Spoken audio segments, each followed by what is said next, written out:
الحمد لله نحمده ونستعينه ونستغفره ونؤمن به ونتوكل عليه ونعوذ بالله من شرور أنفسنا ومن سيئات أعمالنا من يهده الله فلا مضل له ومن يضلل فلا هادي له وأشهد أن لا إله إلا الله وحده لا شريك له وأشهد أن سيدنا وسندنا ونبينا وحبيبنا وشفيعنا ومولانا محمدا عبده ورسوله صلى الله تعالى عليه وعلى آله وأصحابه وبارك وسلم تسليما كثيرا. أما بعد فأعوذ بالله من الشيطان الرجيم. بسم الله الرحمن الرحيم. شهر رمضان الذي أنزل فيه القرآن هدى للناس وبينات من الهدى والفرقان فمن شهد منكم الشهر فليصم.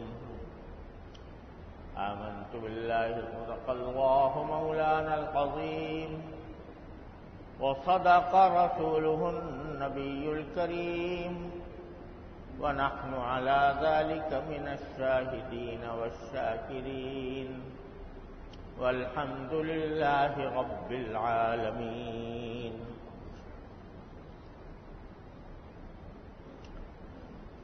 بزرگان محترم اور برادران عزیز، السلام علیکم ورحمۃ اللہ تعالی وبرکاتہ. آج تقریباً 1.25 مہینے کے بعد آپ حضرات سے یہاں ملاقات اور گفتگو کا موقع مل رہا ہے. اس دوران آپ حضرات کے علم میں ہے کہ 22 مارچ کو یہیں آتے ہوئے راستے میں میرے ساتھ جو واقعہ پیش آیا، اس کے بعد سارے ملک سے بلکہ پوری دنیا سے مختلف ملکوں سے لوگوں کی آمد و رفت کا سلسلہ اتنا متواتر جاری رہا کہ مجھے یہاں حاضری کا موقع نہیں مل سکا. اس کے بعد مجھے بہت سے سفر پیش آئے اور رجب کا آخری حصہ، شعبان کا پورا تقریباً مہینہ اور رمضان کا ابتدائی زمانہ بھی سفروں کے اندر گزرا، اور اللہ تبارک و تعالی نے رمضان اپنے فضل و کرم سے مدینہ منورہ میں شروع کرنے کی توفیق عطا فرمائی اور بارگاہ الہی میں عمرہ ادا کرنے کی بھی اللہ تعالی نے توفیق عطا فرمائی. تو اس لیے اس پورے عرصے میں آپ حضرات کے سامنے حاضر ہونے کا موقع نہیں ملا تھا. آج اللہ تبارک و تعالی نے یہ موقع عطا فرمایا. حالات جیسے ہوتے ہیں اسی کے مطابق اپنے نظام زندگی کو مرتب کرنا یہ حضور نبی کریم سرور دو عالم صلی اللہ علیہ وسلم کی سنت بھی ہے اور شریعت کا حکم بھی. جس وقت غزوہ احد پیش آیا تو ابھی دشمن کا حملہ ہونے کی اطلاع ملی تھی، اور صحابہ کرام میں اس مسئلے پر گفتگو ہو رہی تھی کہ آیا دشمن کا مقابلہ مدینہ منورہ میں رہ کر، شہر میں رہ کر، قلعہ بند ہو کر کیا جائے یا باہر میدان میں نکل کر کیا جائے۔ حضور اقدس صلی اللہ علیہ وسلم کی ذاتی اپنا رجحان اس طرف تھا کہ قلعہ بند ہو کر، محصور ہو کر مقابلہ کیا جائے،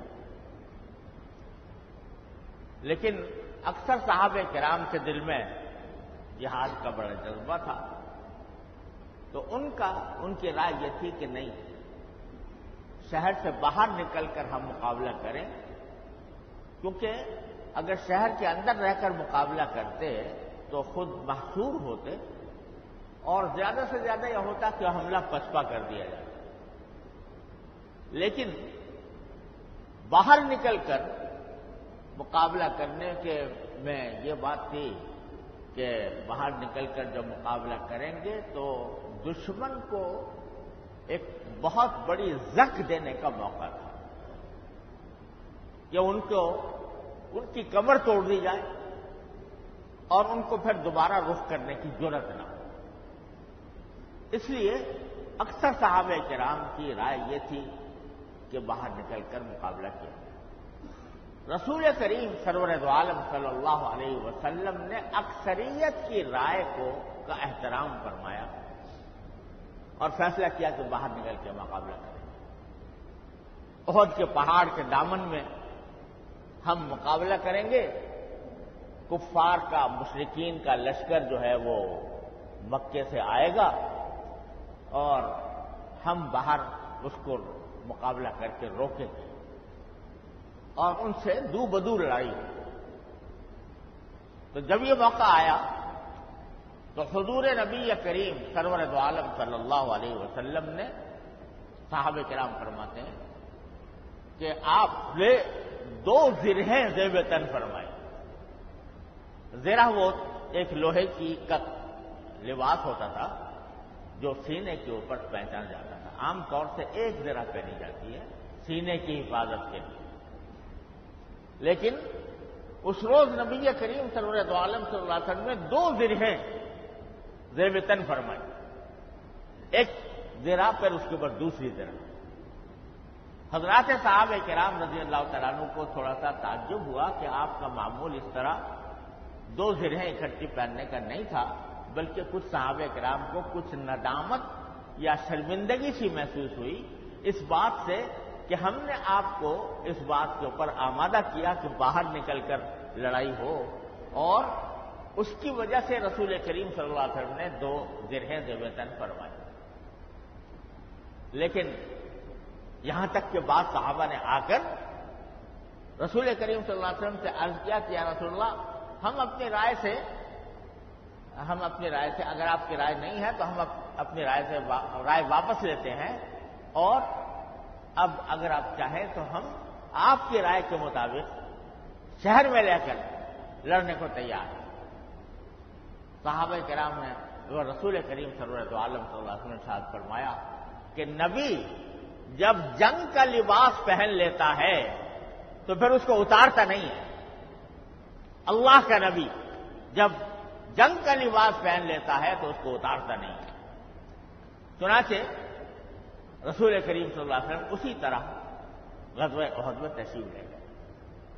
تو میں عرض یہ کر رہا تھا کہ یوں تو نبی کریم سرور دو عالم صلی اللہ علیہ وسلم کا معمول یہ تھا کہ گھلے ملے رہتے تھے، صحابہ کرام سے ملنا جلنا، ہر قسم کا ان کے دکھ درد کا خیال کرنا، ان کی باتیں سننا، ان کو تعلیم دینا، ان کو تربیت کرنا، یہ سارے کام رسول کریم صلی اللہ علیہ وسلم انجام دیتے تھے۔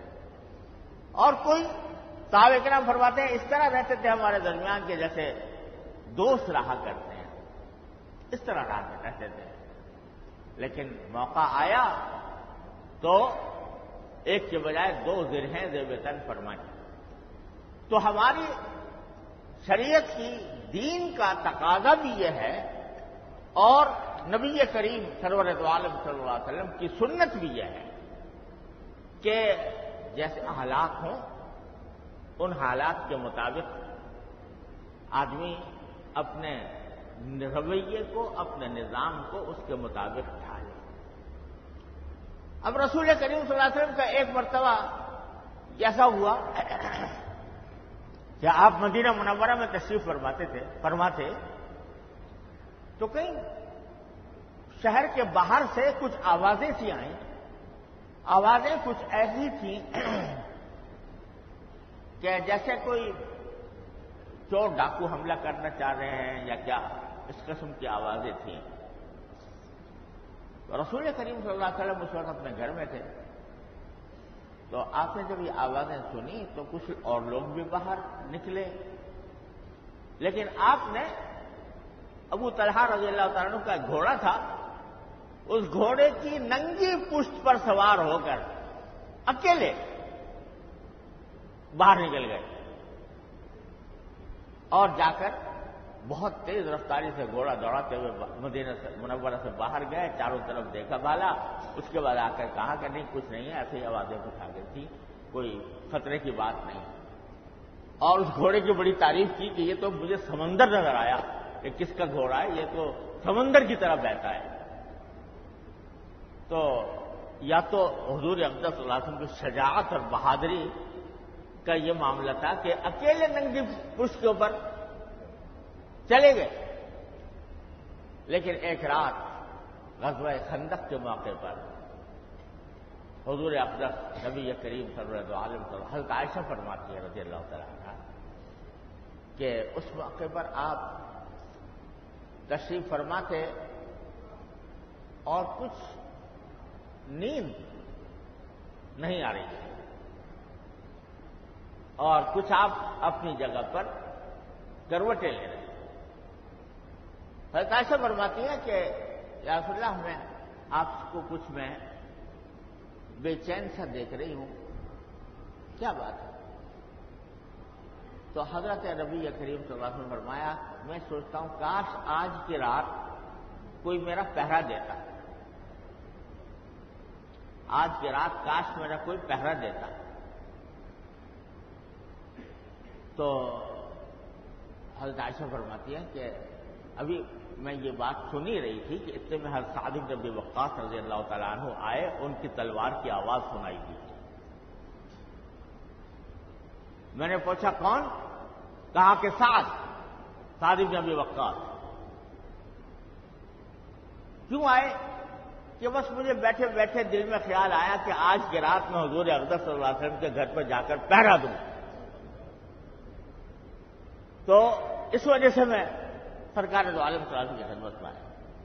ایک جملہ فرمایا تھا کہ کاش آج کی رات میرا کوئی پہرا دیتا، کوئی پہلے آپ جس صحابی کو بھی بلاتے وہ دل و جان سے آپ کی خدمت میں حاضر ہو جاتا، لیکن فرمایا کہ اتنا ہی فرمایا تھا، حضرت اس کے دل میں پیدا کر دیا اللہ تعالیٰ نے سعد بن ابی وقاص کے، وہ آ گئے۔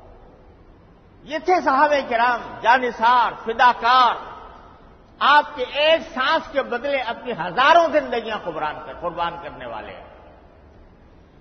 تو عرض یہ کر رہا تھا کہ حالات کے مطابق اپنے نظام میں کوئی تبدیلی لانا یہ عین سنت کا طریقہ ہے، شریعت کا مطابق۔ اس واسطے اب ان حالات میں جس سے کہ ہم گزرے تو تھوڑا سا مسجد کے نظام کے اندر تھوڑی سی تبدیلی لائی گئی ہے، اور اس میں در حقیقت پیش نظر یہ ہے، دیکھیے ایک آدمی کی جان کوئی قیمتی نہیں، لیکن جب اس جان کے پیچھے لوگ پڑے ہوئے ہوں تو اس وقت میں اندیشہ ہے کہ دوسرے لوگ بھی اس خدا نہ کرے اس کے لپیٹ میں آ جائیں۔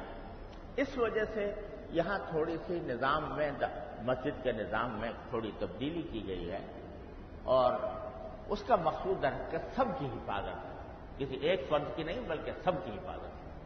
اس میں بعض اوقات ہو سکتا ہے لوگوں کو کچھ تھوڑی سی تکلیف ہو، کیونکہ ایسے دروازے قائم کیے گئے ہیں جس کے ذریعے لوگ اندر آئیں اور ان کی تھوڑی سی چیکنگ ہو، تو اس کو آپ یہ سمجھیں کہ یہ بھی ایک سنت کا طریقہ ہے جو ہمیں بہرحال حالات کی وجہ سے اختیار کرنا پڑا ہے، اور امید ہے کہ حضرات اس کو خندہ پیشانی سے برداشت کریں۔ بچانے والا تو اللہ کی ذات ہے۔ اللہ تعالیٰ نے مجھے تو یہ آنکھوں سے دکھا دیا کہ کوئی کچھ کر لے، دنیا کی ساری طاقتیں کسی انسان کو کوئی نقصان پہنچانے کے اوپر لگ جائیں تو اس کا بال بھی کا نہیں کر سکتی اگر اللہ کی حفاظت موجود ہے۔ یہ سارے سیکیورٹی کے انتظامات، یہ سارے حفاظتی انتظامات، یہ بے شک سنت ہے، لیکن بھروسہ صرف ایک ذات کے اوپر ہونا چاہیے۔ وہی ذات ہے جو بڑے سے بڑے حملوں کو ناکام بنا دیتی ہے۔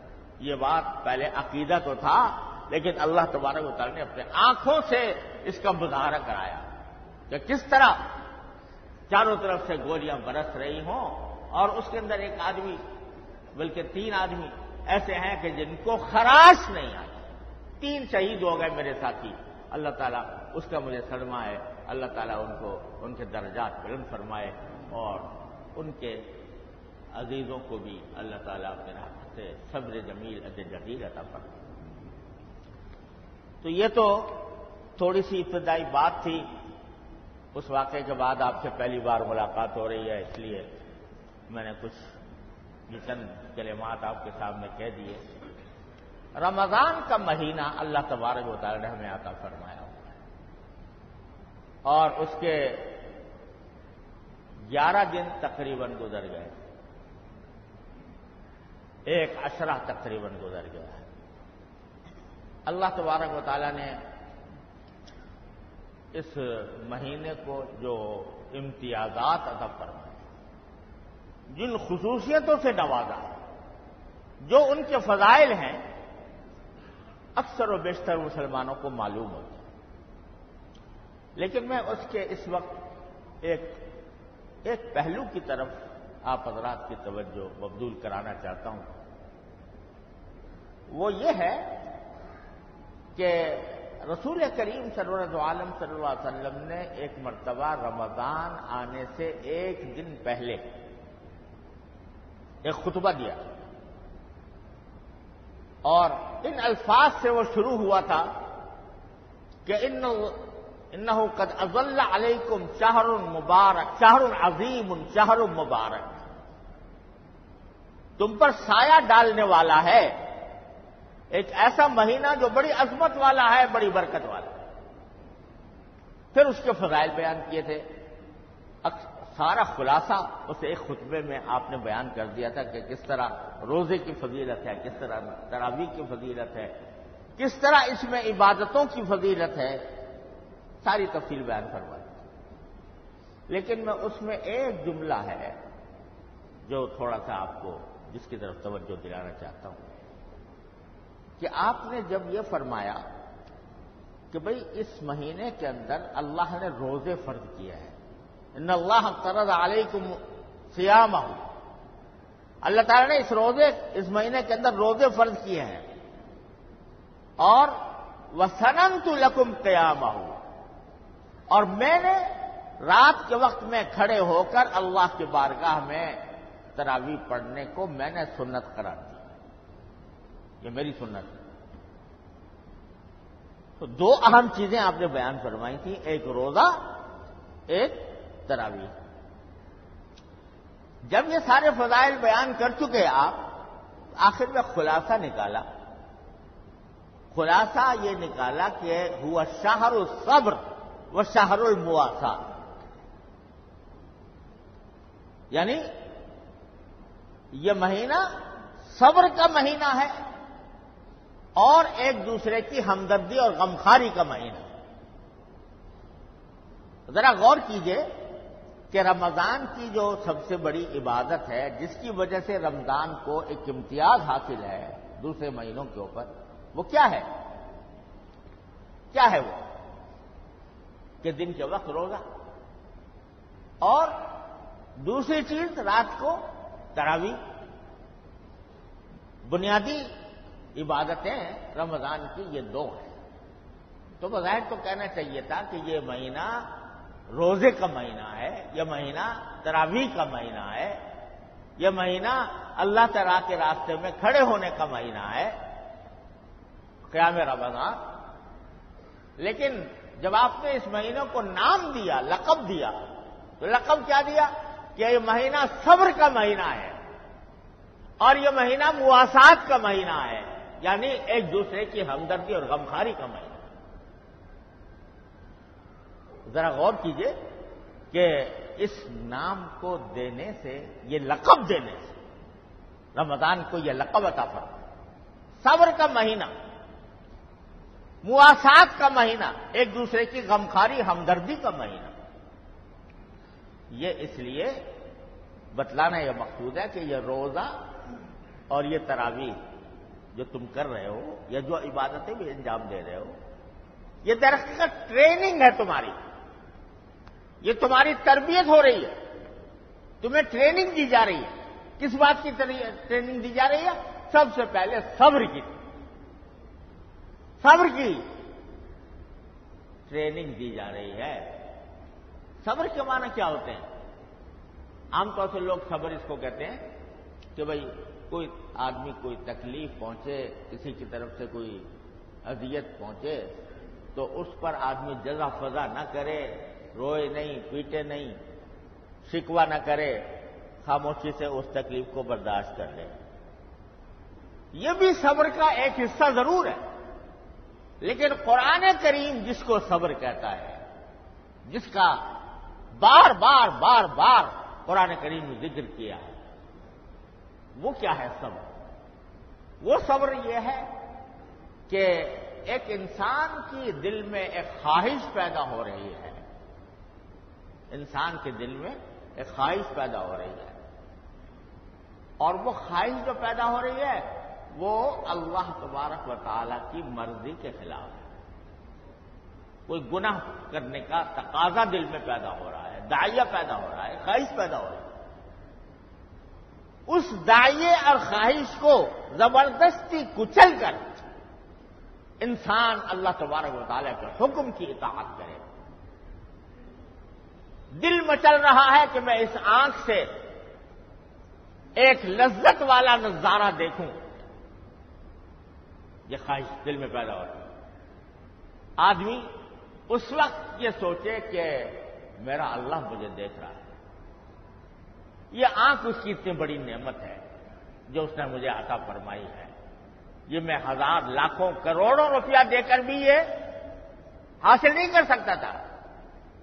اگر میری بینائی چھن جائے اور اس کا کوئی علاج ممکن نہ ہو تو سارے دنیا کی دولت خرچ کر کے بھی میں اس آنکھ کو واپس نہیں لا سکتا تھا۔ یہ اللہ تعالیٰ کی نعمت ہے، اور میرا دل، میرا نفس مجھے کہہ رہا ہے کہ ایک ایسی چیز، اس آنکھ کو ایسے کام میں استعمال کرو جو اللہ تبارک و تعالیٰ کی مرضی کے خلاف ہے، اس کے حکم کے خلاف ہے، اس کی نافرمانی ہے۔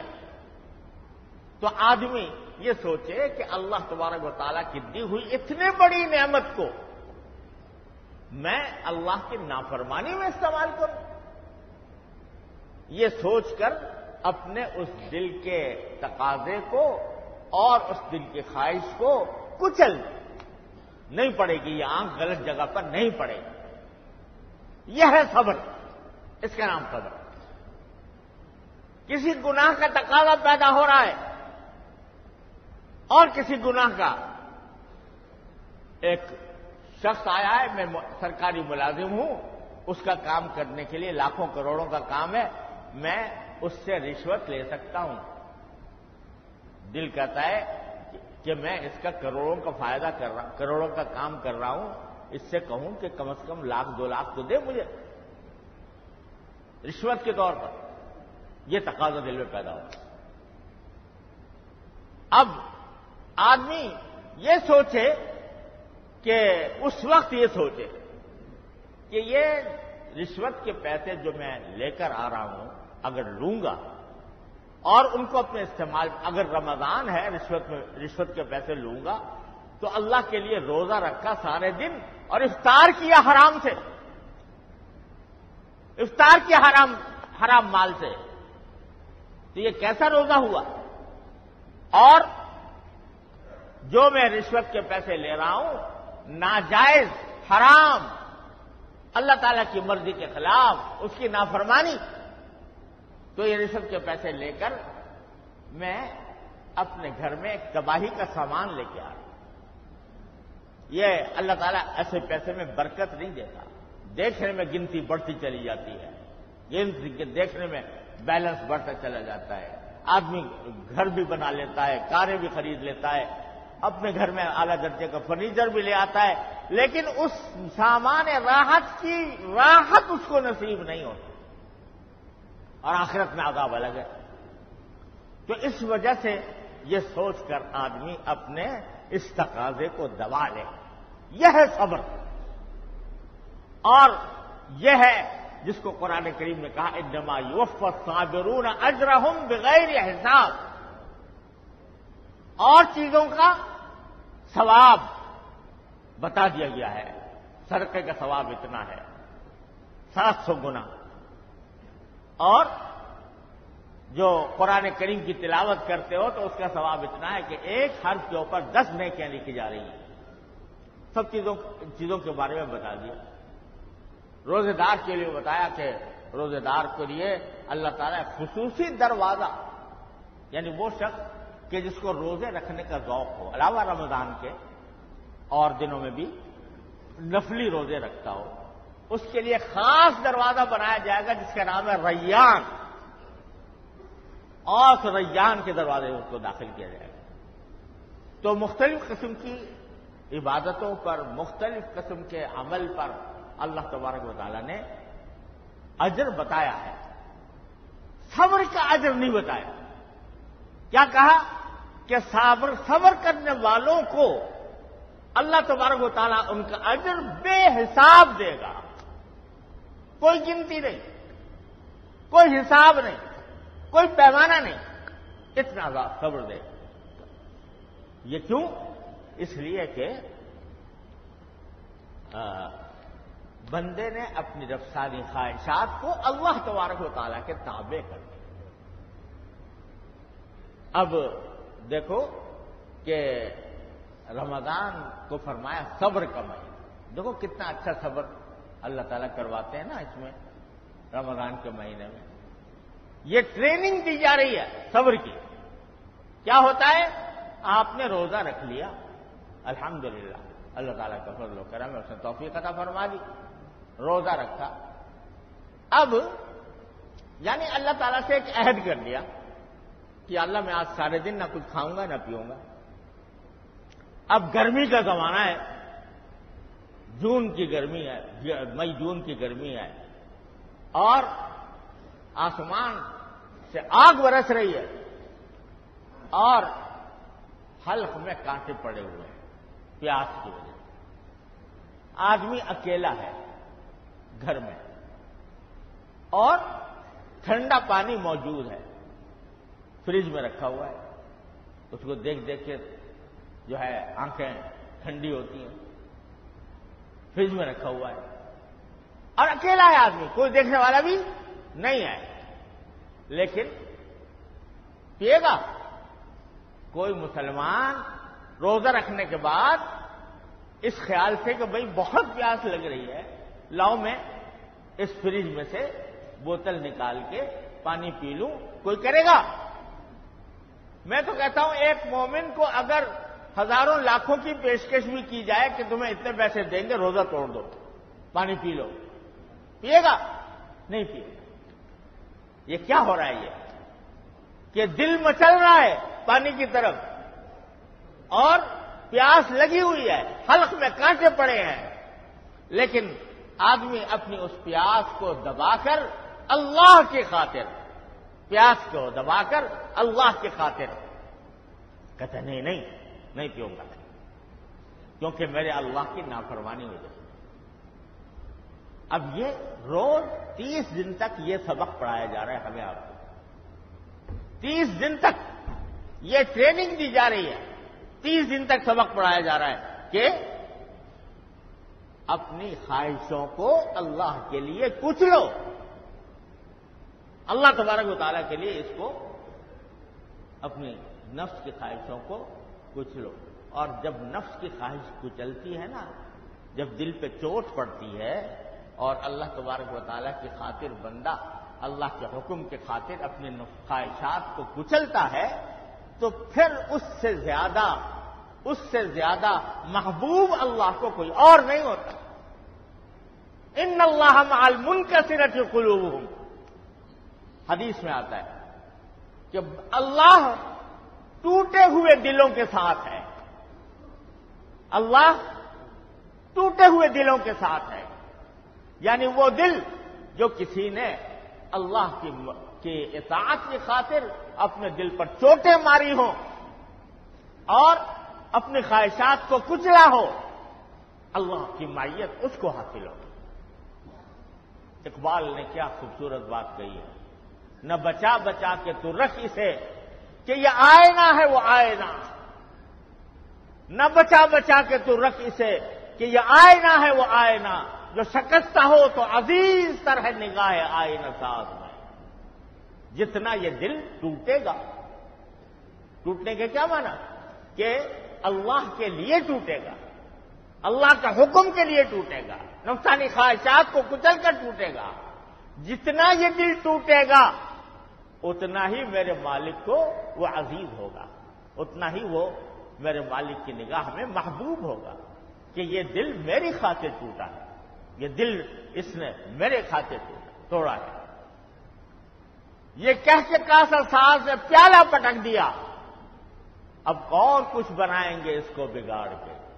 جب ایک مرتبہ یہ خواہشیں جو کچل دی جاتی ہیں تو اللہ تبارک و تعالیٰ اس کو کچھ اور بناتے ہیں، اپنی تجلیوں کا مظہر بناتے ہیں، اپنی محبت کا مستقر بناتے ہیں، اپنی محبت اللہ تعالیٰ اس میں پیدا کرتے ہیں، اور اسی کا ثواب ہے جنت. اولئک یجزون الغرفۃ بما صبروا، قرآن کہتا ہے کہ یہ لوگ جو ہیں جنتی لوگ، کیوں جنت ان کو دی جا رہی ہے؟ ان کو جنت دی جا رہی ہے اس لیے کہ انہوں نے زندگی میں صبر کیا تھا. اولئک یجزون الغرفۃ بما صبروا ویلقون فیہا تحیۃ وسلاما، وہاں ان کے اوپر سلاموں کی بارش ہو رہی ہوگی جنت کے اندر. کیوں؟ اس لیے کہ انہوں نے صبر کیا تھا. جگہ جگہ قرآن نے یہ فرمایا کہ جنت جو ہے وہ در حقیقت بدلہ ہے صبر کا. صبر کس بات کا؟ کہ آدمی کے دل میں خواہش پیدا ہو رہی ہے، ناجائز خواہش، جائز خواہش پیدا ہو رہی ہے، خوب آرام سے عمل کرے، اللہ میں نے چھوڑ رکھا ہے، کھلا چھوڑا ہوا ہے.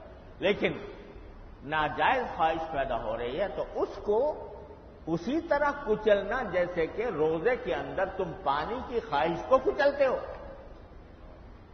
جس طرح روزے میں پانی کی خواہش کو کچلتے ہو اس طرح اس کو کچلنا. یہ ہے صبر. اس لیے قرآن کریم اور رسول کریم صلی اللہ علیہ وسلم فرمائے یہ شہر ہے، یہ مہینہ ہے صبر کا، اس میں صبر کی ٹریننگ حاصل کرو. صبر کی ٹریننگ اس طرح سوچو کہ بھئی جس طرح ہم روزے میں اپنے آپ کو بچا رہے ہیں نافرمانی سے، تو اپنی اور زندگی کے اندر بھی اپنے آپ کو نافرمانی سے بچائیں، چاہے دل کتنا ہی مچل رہا ہو، کتنی ہی دل میں خواہش پیدا ہو رہی ہو، تو اپنے نفس کو اس سے محفوظ رکھنے کی کوشش کر کے ان کو دبا دیں. بس یہ ہے سبق اور یہ ہے ٹریننگ جو رمضان کے اندر ہمیں آپ کو دی جا رہی ہے. یہ نہ ہو کہ یہ ٹریننگ جو ہے نا وہ رمضان کے گزرنے کے بعد پیچھے چلی جائے. ارے بھائی یہ تو دی جا رہی ہے اس لیے تاکہ جب رمضان کے بعد کے مہینے آئیں گے اور ان کے اندر تمہیں نفس اور شیطان کی کہ حملوں سے سابقہ پڑے گا تو ان کے مقابلے میں استقامت اور صبر کا تم مظاہرہ کرو. اس کے لیے ٹریننگ دی جا رہی ہے. تو میرے بھائیوں اللہ تبارک و تعالیٰ اپنے فضل و کرم سے ہمیں اس مہینے کی حقیقت سمجھنے کی توفیق عطا فرمائے اور اس میں اپنے لیے صبر کی تربیت حاصل کرنے کی اللہ تعالیٰ توفیق عطا فرمائے، اور جو جذبہ اس وقت اللہ نے پیدا کیا ہے اپنی اطاعت کا، اللہ تعالیٰ اس کو ہمیشہ برقرار اور دائم و قائم رکھے، اور اللہ تعالیٰ ہمیں اس کی طرف چلنے کی توفیق عطا فرمائے۔ وآخر دعوانا الحمدللہ۔